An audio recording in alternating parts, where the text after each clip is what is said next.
light maybe? I guess. Hi YouTube, Jordan here with a cold start on the 76 F250 with a 390 and a Quadrajet. It is currently like,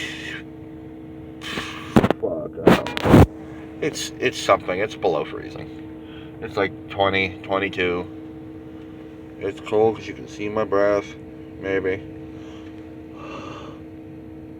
A little bit. There it is. So, we're going to do a cold start on the truck here. I just got off of work. Give it one pump, set the choke. Right on top, you type Bob and Tom.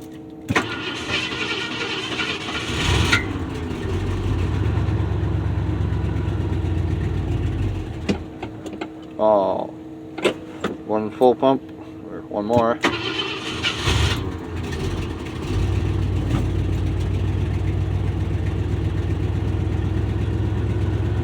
And now she goes. That's probably a two pumper. I could probably adjust the choke a little bit more. Means I needed more fuel, so the door probably has to be closed a little bit more. Well, that's it. It's fucking idling by itself. Actually, I'm not going to do that. You'll kick it off high idle, then it'll probably idle like crap until it warms up. But yeah, and you can see it's dead cold. There we go, focus. I installed me a new radio too. Actually, I talked my dad into doing it. I got this radio off Facebook Marketplace. It's a Sherwood tape deck.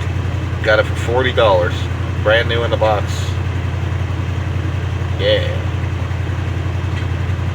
And recently I tore apart the gauge cluster. I did the old orange Sharpie trick on the needles.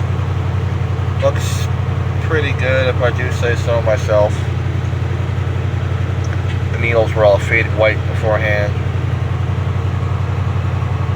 And this truck has 91,975.4 original miles on it. It is a 390. I measured the stroke. I don't know if it's the original 390, but it seems to be. Not a bad truck. Paid $1,200 for it. It's two-wheel drive, which kind of sucks, but I needed a truck for winter. I needed a truck to do truck stuff. But not a bad buy. It's pretty crusty, like over there. You can see the ground over there. And over here a little bit. But it's not bad. Later.